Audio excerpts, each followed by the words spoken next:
გამარჯობა, დღეს მოგიყვებით WordPress-ის საიტის სიჩქარის ოპტიმიზაციაზე.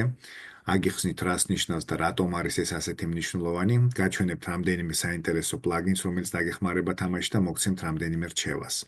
მე ვარ ვლადიმერ კვარაცხელია, მაქვს 10 წლიანი გამოცდილება WordPress-ზე საიტების დამზადების და ჩემს გამოცდილებას გიზიარებთ აი ამ YouTube არხზე. ეს არის ჩემი Facebook ჯგუფი. და YouTube არხზე შექმნილი მაქვს რამდენიმე სხვადასხვა პლეილისტი, ერთ-ერთი არის WordPress-ი დამწყებთათვის. აუცილებლად პირველი ვიდეოდანვე დაიწყეთ და გაეცანით ყველა ვიდეოს. დღევანდელი ვიდეოს სპონსორი არის კომპანია ProService, სადაც შეგიძლიათ შეიძინოთ domains და hosting-იც და მათ ჩვენთვის აქვს 15%-იანი ფასდაკლება, რაზეც მოგვიანებით მოგიყვებით.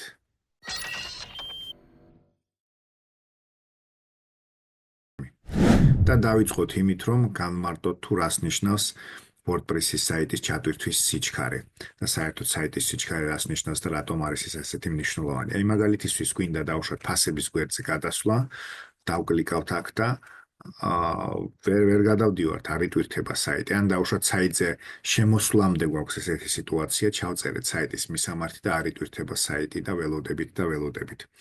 მეორე მხრივ ნახეთ დავუშვათ, როდესაც საიტი ნორმალურად მუშაობს, დავკლიკავთ, ნორმალურად გაიხსნა გვერდი, ვნახეთ დავუშვათ რა სერვისებს გვთავაზობენ, წავიკითხეთ ის ინფორმაცია, რაც საიტის მფლობელს უნდა რომ გადასცეს ვიზიტორს, მისი პროდუქციის ან მომსახურების შესახებ, ფასების შესახებ და აი შეხედეთ ეს ორი მაგალითი, ესე იგი ერთის პირველი შემთხვევაში, როდესაც არ იტვირთება არაფერი და საიტი არ მუშაობს, ან ძალიან დიდი ხანი ჭირდება მას ჩასატვირთად, ბიზნესი კარგავს თავის მომხმარებელს.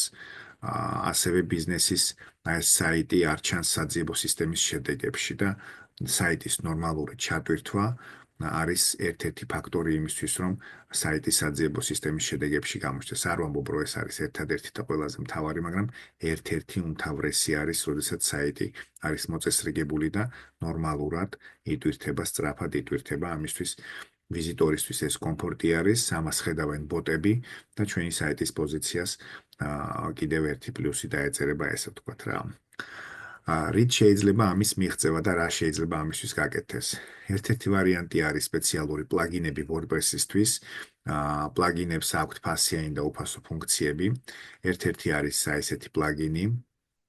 კიდევ გვაქვს ესეთი პლაგინი. ანუ გაჩვენებთ იმ პლაგინებს, რომელთანაც მიმუშავია და მომწონს მათთან მუშაობა და კიდევ ეს პლაგინი.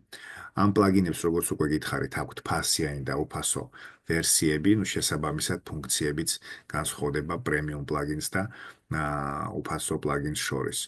ჩვენ ამ მომენტისთვის დავაინსტალიროთ ეს პლაგინი Lightspeed Cache, მისი უფასო ვერსია და ვნახოთ რა შესაძლებლობები აქვს, რის გაკეთება შეუძლია მას ჩვენთვის და განვიხილოთ რამდენიმე სხვადასხვა კონფიგურაცია. პლაგინის დაინსტალირებამდე მინდა გაჩვენოთ ესეთი კარგი საიტი დიაგნოსტიკისთვის pagespeed.web.dev. აი როგორც სათაურიდან ჩანს, ეს არის pagespeed, ანუ საიტის სიჩქარის გასატესტი ინსტრუმენტი, ესე ვთქვათ, ანალიზისთვის გამოიყენება ეს საიტი. აქ შეგვიძლია ჩავწეროთ ჩვენი საიტის, აი ამ კონკრეტული საიტის ლინკი და სანამ დავაყენებთ პლაგინს, ვნახოთ რა მონაცემები გვაქვს ამ მომენტისთვის. ასეთი საიტები არსებობს სხვადასხვა. მონაცემებში შეიძლება იყოს სხვადასხვა ცვლილებები, იმიტომ რომ სხვადასხვანაირად ზომავენ, სხვადასხვა მეტრიკები აქვს, სხვადასხვა ფორმულებით იზომება ეს სიჩქარე და სხვა დეტალები, მაგრამ საერთო ჯამში ეს არის ის, რასაც რეკომენდაციას უწევს Google და ჩემი აზრით პირველ რიგში აქედან უნდა დავიწყოთ ამ ყველაფრის შესწავლა. ესე იგი, ამ მომენტისთვის ჩვენ საიტს, სადაც არაყენია არაფერი ქეშირების პლაგინი გვაქვს ესეთი მონაცემები მობილურისთვის და დესკტოპისთვის ასეთი. ამ ბოლო პარამეტრს SEO, რასაც ეწოდება, არ განვიხილავ ამ მომენტისთვის, იმიტომ რომ SEO-ს არ ვაკეთებთ ახლა საიტზე. გვაქვს საუბარი იმაზე, რომ შევხედოთ რა ტიპის პრობლემები ექნება საიტს და გაჩვენოთ აი აქ წერს რა პრობლემა აქვს და აქვე წერს როგორ შეიძლება ამის გაუმჯობესება. შეგვიძლია დავუშვათ, დავკლიკოთ, გადავიდეთ კიდევ სადნა. ეს ეხება აბსოლუტურად ყველაფერს, რასაც გააწითლებს და სადაც შეიქმნება ესეთი ტიპის პრობლემა. დავაინსტალიროთ ამასობაში პლაგინი. ჩავწეროთ აქ cache პლაგინების ინსტალაციაზე გადავედით. შეგახსენებთ, აი აქ პლაგინს უნდა დავაკლიკოთ, შემდეგ add plugin, ან აი აქ გააჩნია რომელი პლაგინი გვაქვს, მაგრამ ჩვენ ახლა ამ მომენტისთვის თვითონ WordPress-დან გვინდა გადმოწერა. ჩავწეროთ საძიებოში cache, აქ გვაჩვენებს ქეშირებასთან დაკავშირებულ პლაგინებს და ჩვენ ავირჩიოთ აი ეს install now გავაკეთოთ.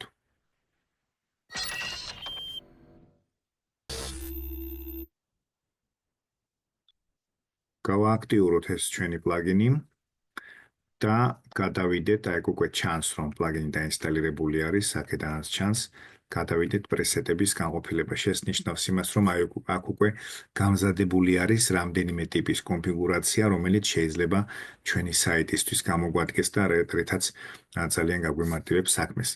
ესე იგი, გვაქვს ძალიან ელემენტარულები, უბრალო კონფიგურაციები. ეს კონფიგურაცია არის რეკომენდირებული და ამ რეკომენდაციას გვაძლევენ იმ საიტების მონაცემების მიხედვით, რაც შეიძლება გავდეს ჩვენ საიტს და აი მასიურად რაც გამოიყენეს და გამოადგათ, აი ეს ყველაფერი შეკრიბეს და გვიწევენ ჩვენ რეკომენდაციას. აქ არის უფრო დაუშვათ ძლიერი კონფიგურაციები, ესე ვთქვათ, ამას ვეძახი კამბრის შემოჭერას და ძალიან ექსტრემალური, რაც ყველაზე უფრო კამბრის მოჭერის მაქსიმალური დონეა, ესე ვთქვათ.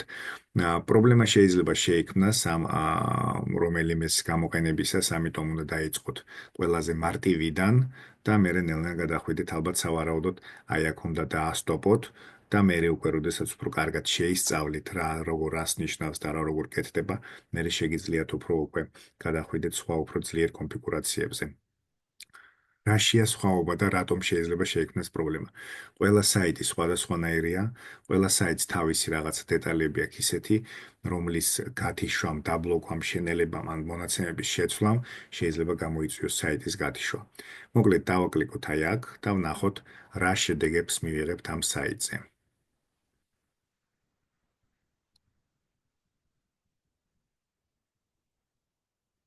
გააქტიურდა. აი ეს აქვე ჩანს, აი ნახეთ. ქვედა მარცხენა ქვედა ნაწილში ჩანს, რომ ეს გააქტიურებული advanced done. ეხლა გადავიდეთ აი აქ. აი ამას დავაჭიროთ purge all, რაც ნიშნავს იმას, რომ აქ ამ მონაცემების მიხედვით გააკეთებს საიტის სიჩქარის ოპტიმიზაციას. აი რაც გააქტიურებული გვაქვს ამ კონფიგურაციის მიხედვით და გადავიდეთ ტესტირებაზე. გადავიდეთ ამ საიტზე ისევ. ჩავწეროთ ჩვენი საიტის ლინკი, სადაც გავააქტიურეთ უკვე ეს პლაგინი და ვნახოთ შედეგი რა მოგვცა.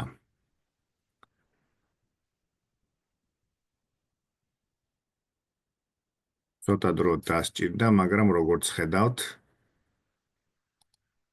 საკმაოდ საგრძნობლად, ანუ ყველაფერი მწვანე არის. ამ ბოლო პარამეტრს არ განვიხილავ, იმიტომ რომ ეს არის SEO და SEO ამ საიტზე არ გაკეთებულა და არც ვგეგმავთ სატესტო საიტზე ამ SEO-ს გაკეთებას.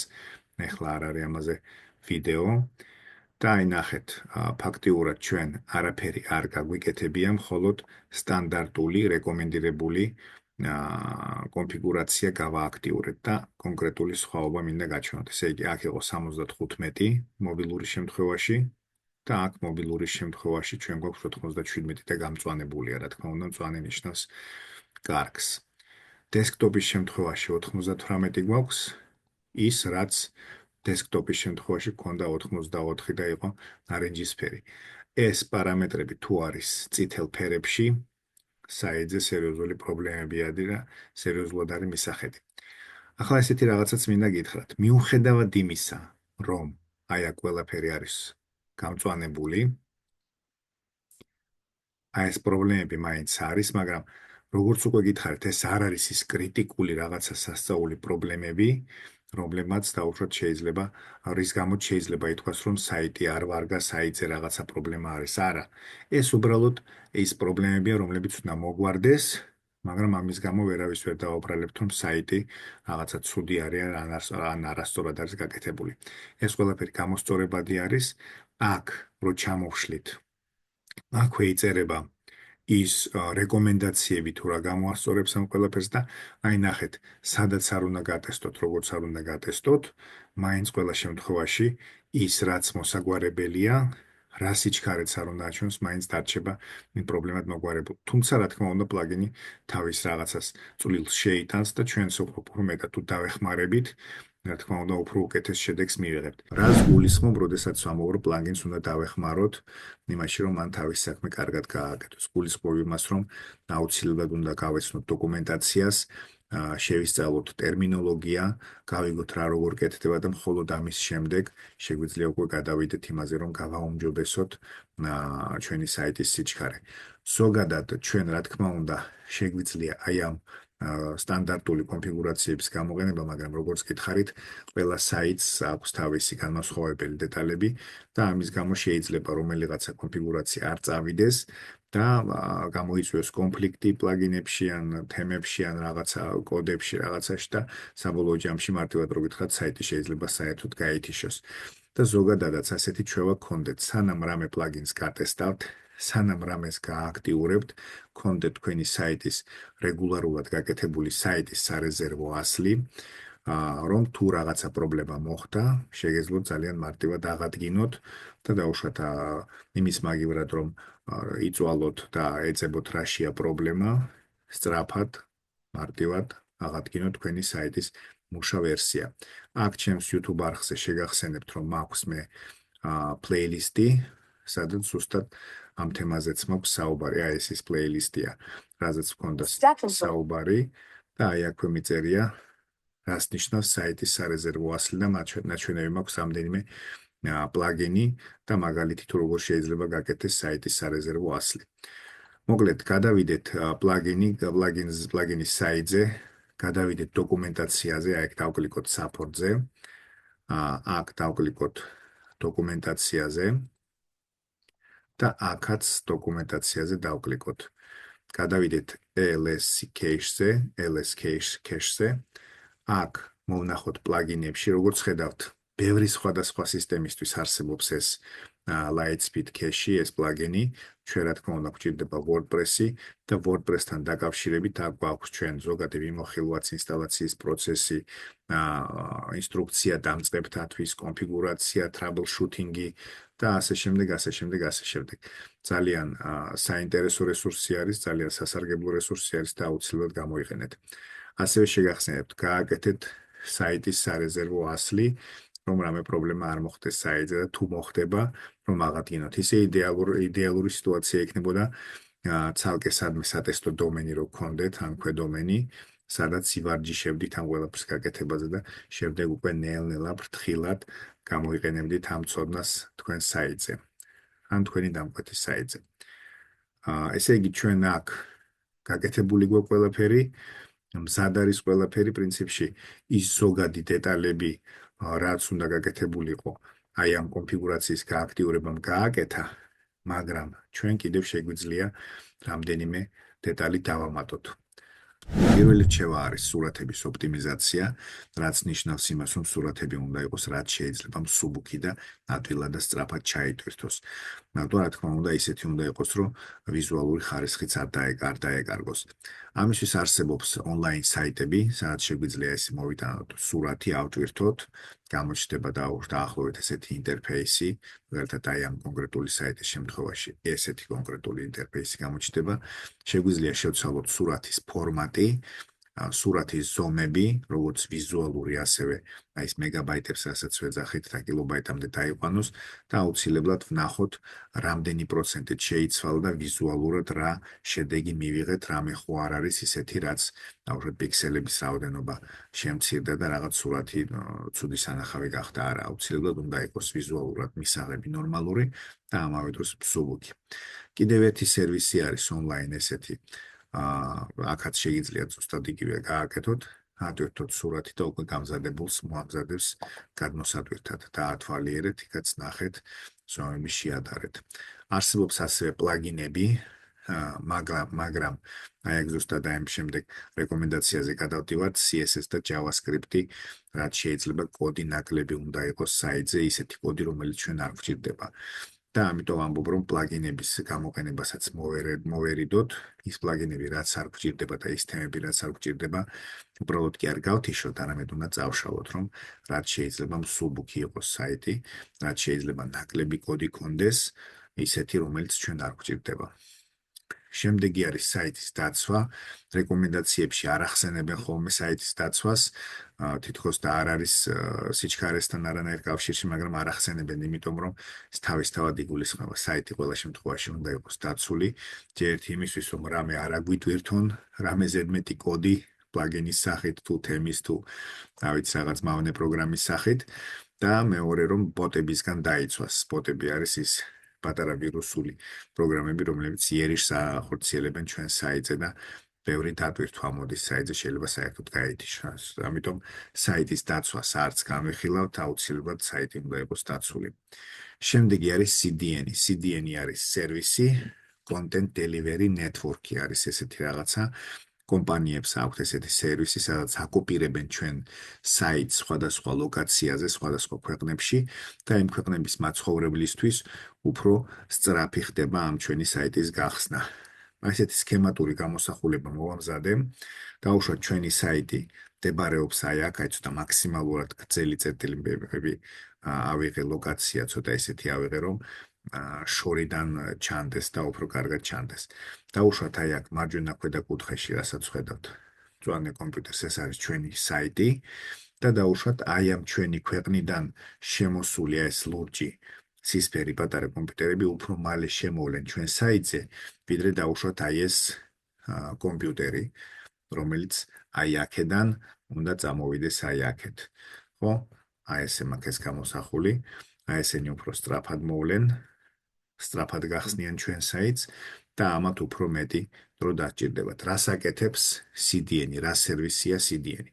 როგორც უკვე გითხარით, ამავე ქვეყნებში აქვს განთავსებული სერვერები, სადაც დაკოპირებული არის ჩვენი საიტი და აი ნახეთ, ამას კი აღარ უწევს აქედან აქეთ წამოსვლა, არამედ პირდაპირ ჩვენ საიტს ნახულობს თავისივე ტერიტორიაზე. ნუ თითქოს ახლა აქ სქემატურად შეიძლება კარგად ვერ გამოსახე, მაგრამ დიდ მანძილებზეა საუბარი მოგეხსენებათ და ყოველ წამს აქვს მნიშვნელობა. ახლა საიტებიც ხა დავუშვათ შეიძლება ძალიან მსუბუქი საიტი იყოს და იმდენად არ იყოს შესამჩნევი, მაგრამ როდესაც არის დავუშვათ ცოტა დიდი მასშტაბური პროექტი, იქ უკვე ყოველ წამს დიდი მნიშვნელობა აქვს. ამიტომ CDN-ის გამოყენება მნიშვნელოვანია, არსებობს ფასიანი და უფასო CDN სერვისები. შეხედეთ, დაათვალიერეთ, შეისწავლეთ ეს საკითხი, რომელი არის თქვენთვის მისაღები, რა ფასად რა გიღირთ და საერთოდ ახლა მაგალითისთვის თუ თქვენი მომხმარებელი არის აი ამ ქვეყანაში და ამ ქვეყანას არ ცდებით არსად, ხო? ნუ მაშინ დაუშვდა და არ არის მნიშვნელოვანი, რომ სხვადასხვა ქვეყნებიდან შემოვიდნენ, მაშინ ფიქრობ CDN სერვისი შეიძლება საერთოდ არ დაგჭირდეთ არანაირად. და ამიტომ არის, რომ ლოკალურ ბიზნესებს ვურჩევთ, რომ ისევ ადგილობრივი ჰოსტინგ პროვაიდერები გამოიყენონ. აი მაგალითად საქართველოს მაგალითზე რომ გითხრათ, თუ დაუშვათ თქვენ სხვადასხვა ქვეყნებიდან არ ელოდებით ვიზიტორებს, ну, შეიძლება ერთი და ორი შემოვიდეს და არ არის პრობლემა, მაგრამ მასიურად თუ არის გათვლილი თქვენი საიტი იმაზე, რომ მხოლოდ საქართველოსდან იყოს ვიზიტორები, მაშინ გამოიყენეთ ადგილობრივი hosting provider-ი. ქეშირების პლაგინები გამოიყენეთ, რომელიც გაჩვენეთ უკვე. ამ ქეშირების პლაგინებს ძალიან ბევრს აქვს უფასო და ეს ფუნქციები, რაც ჩამოვთვალე, ну დაცვის ფუნქციები არ აქვს, მაგრამ დაცვაზე ცალკე ვიდეო მაქვს ჩაწერილი და აუცილებლად გაეცანით და ნახეთ. მაგრამ აი ეს სხვა ფუნქციები, რაც სურათის ოპტიმიზაციასთან დაკავშირებით თქვი, შეიძლება კონდეს ზოგიერთ ეს უფასო ფუნქცია, აუცილებლად შეხედეთ და ათვალიერეთ, შეარჩიეთ და როგორც უკვე გირჩიეთ, არაერთხელ და თითქმის ყველა ვიდეოში ამას ვამბობ, სატესტო საიტზე გატესტეთ ჯერ, რომ დარწმუნდებით, რომ მოგწონთ და კარგია, შემდეგ უკვე გადადით რეალურ საიტზე. და ყველაზე მთავარი რჩევა, შეარჩიეთ კარგი და ხარისხიანი ჰოსტინგი. არაფერს არ აქვს მნიშვნელობა, პირველი რითაც ვიწყებთ, ეს არის ხარისხიანი ჰოსტინგის შერჩევა, რომელიც ძალიან ბევრ პრობლემას მოგიგوارებ, ძალიან ბევრ პრობლემას აგარიდებთ.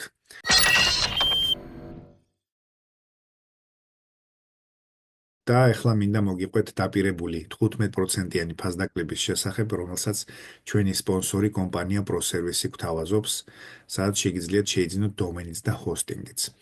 მაგალითისთვის თუ შეიძენთ თუ გადაწყვიტეთ, რომ შეიძინოთ 420 ლარიანი პაკეტი და ეს თანხა არის წელიწადში გადასახდელი, თქვენ გექნებათ დომენი უფასოდ და თუ გამოიყენებთ ჩემს პრომოკოდს VLADIMIR-KV 15, კიდევ 15% დააკლდება ამ თანხას და 420 ლარის ნაცვლად 357 ლარად წელიწადში თქვენ გექნებათ 420 ლარიანი პაკეტი და 50 ლარიანი დომენი აი ამ ფასში.